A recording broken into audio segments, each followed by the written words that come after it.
So, Moon Impact Gummies are basically cannabis-derived gummies marketed around relaxation, sleep, and other wellness benefits.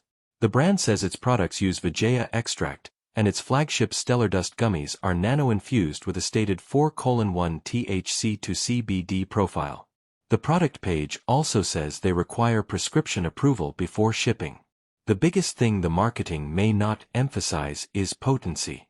These aren't just ordinary wellness gummies, and user reports suggest the effects can be quite strong and can vary significantly depending on the person. I'd also pay attention to the changing formulations. Some customers reported differences between older and newer batches, including changes in strength and taste.